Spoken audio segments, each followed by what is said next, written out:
Selamat pagi, bertemu kembali dengan Pugong Indah.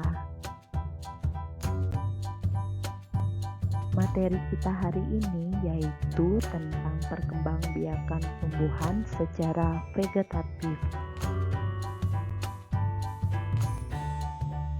Perkembangbiakan tumbuhan secara vegetatif yaitu perkembangbiakan tumbuhan tanpa proses penyerbukan, di mana sifat individu baru sama dengan sifat induknya. Secara umum, perkembangbiakan tumbuhan secara vegetatif dibedakan menjadi dua, yaitu vegetatif alami dan vegetatif buatan.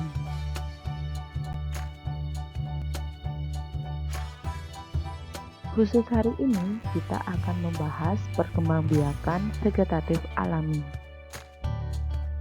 Yang pertama ada tunas.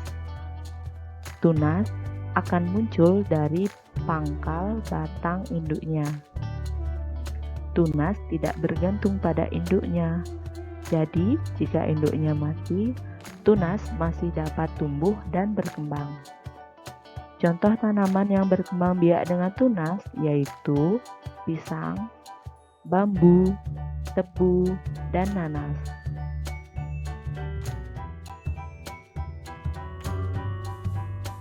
Yang kedua ada tunas adventif. Tunas biasanya muncul pada tepi daun seperti pada tanaman cocor bebek dan begonia.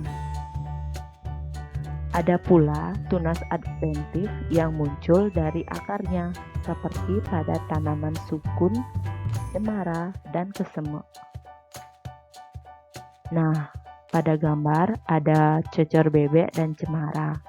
Cocor bebek, tunas adventifnya muncul pada tepi daun, dan pada cemara, tunas adventifnya muncul pada akarnya.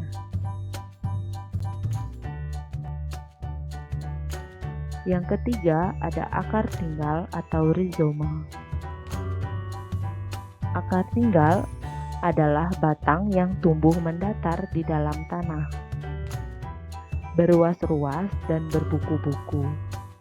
Di setiap ruas dan buku dapat tumbuh tunas yang akan menjadi individu baru. Contoh tanaman yang berkembang biak dengan akar tinggal yaitu kunyit, jahe, lengkuas, kunir, dan temulawak.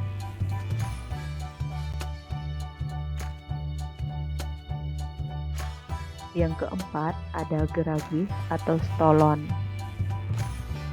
Geragih adalah batang beruas yang tumbuh menjalar di permukaan atau di dalam tanah.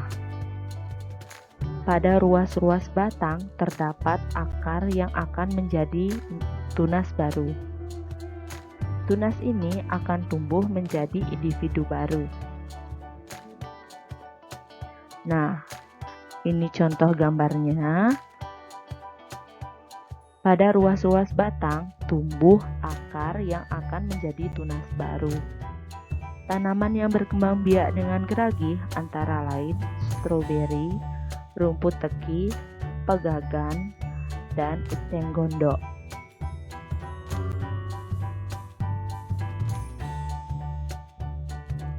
Yang kelima ada spora. Spora adalah sel yang berubah fungsi menjadi alat perkembangbiakan. Bentuk spora seperti biji tetapi sangat kecil. Tanaman yang berkembang biak dengan spora antara lain tanaman paku, lumut, dan jamur. Yang keenam ada umbi lapis. Umbi lapis adalah lapisan daun berdaging dan berfungsi sebagai cadangan makanan. Di tengah lapisan umbi terdapat tunas yang disebut siung. Siung yang dipisahkan bersama akar akan menghasilkan individu baru. Contoh tanaman yang berkembang biak dengan umbi lapis antara lain bawang merah, bawang putih, dan bawang bombay. Yang ketujuh ada umbi akar. Umbi akar adalah akar yang tumbuh membesar karena berisi cadangan makanan. Umbi akar jika ditanam bersama pangkal batangnya akan tumbuh tunas untuk menghasilkan individu baru. Contoh tanaman yang berkembang biak dengan umbi akar adalah wortel, lobak, dan singkong.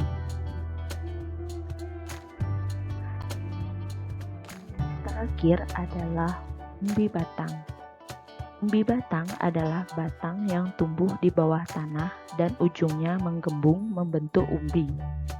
Contoh tanaman yang berkembang biak dengan umbi batang yaitu kentang dan ubi jalar.